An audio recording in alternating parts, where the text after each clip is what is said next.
My name's Amelia Gilly, and today we'll be discussing whether it's the Manic Pixie Dream Girl or is it the infantilization of women. To begin, we must understand the history of how women were portrayed in film. Feminist theory in film explores the way in which women are presented within the film industry and their effects. It was influenced by the second wave feminism that hit in the 1970s, and is a form of theoretical film criticism that analyzes these themes in present-day films and from the past.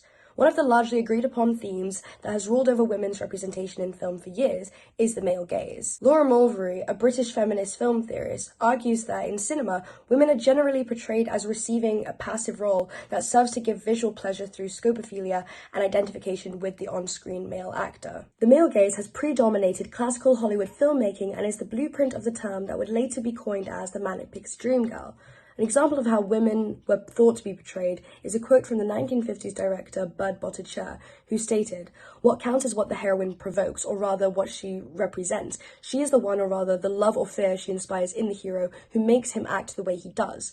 In herself, the woman has not the slightest importance." This reflects how women were being viewed as the one-dimensional characters shown in films, whose only purpose is to guide the male protagonist along his journey and to exist for him as his dream girl.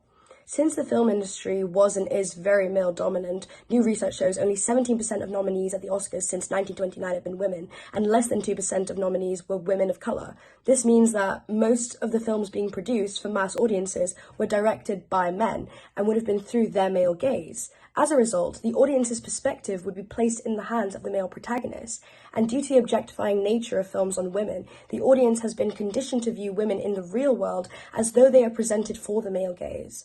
This is reinforced by the Hays Code, which lasted from 1934 to 1965, that prohibited profanity, suggestive nudity, graphic or realistic violence, sexual persuasions, and rape. It was created based on the idea that if motion pictures present stories that will affect lives for the better, they can become the most powerful force for the improvement of mankind. This implies that if films can have a positive effect on audiences, they can also have a negative effect.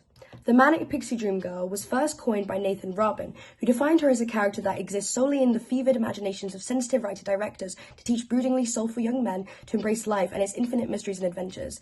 This strips the female character from being seen as human, creating an unrealistic, idealized version of the perfect girl, who could never exist. This struggle is depicted in the film Eternal Sunshine of the Spotless Mind by Michael Gondry. In the quote, "Too many guys think I'm a concept, or I complete them, or I'm going to make them alive, but I'm just a messed up girl who's looking for my own peace of mind."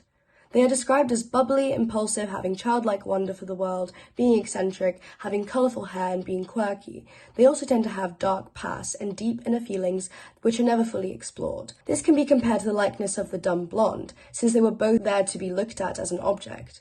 Vincent Souvron explains in his article that the dumb blonde concept originates back to the 1930s chorus girls, who were characterized by their beauty, wholesomeness, but also by the fact that they were celebrated for their physique rather than their mental facilities. In fact, they appeared as mere objects. This, paired with the innocence of the dumbness of the blonde and the word bimbo deriving from bambino meaning baby, portrays a gross image of infantilization. Laura Mulvey states that in their traditional exhibitionist role, women are simultaneously looked at and displayed with their appearance coded for strong visual and erotic impact so that they can be said to connote to be looked atness. And that because of this, women are the bearer of meaning and not the maker of meaning. The Manic Pixie Dream Girl's sole purpose is to exist for and inspire the male protagonist, transforming him into someone else, giving female audiences the notion that they must fix or guide their male partner, while he is under the illusion that he is saving the damsel in distress and fixing her. This infantilizes the female protagonist as it makes her seem like a little girl who doesn't know how to fix her own situations.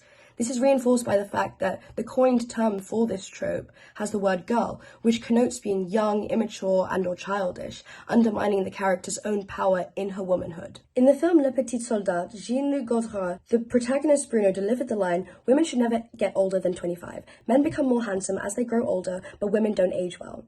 This reflects a societal expectation for women to stay small and hide evidence of aging. This is a clear example of the director's objectifying and infantilizing views on women.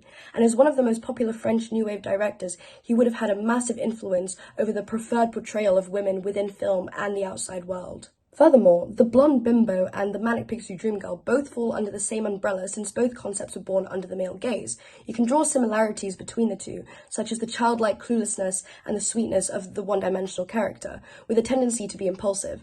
This concludes the fact that the Manic Pixie Dream Girl trope is a victim to the infantilization of women and being perceived as needing to be saved.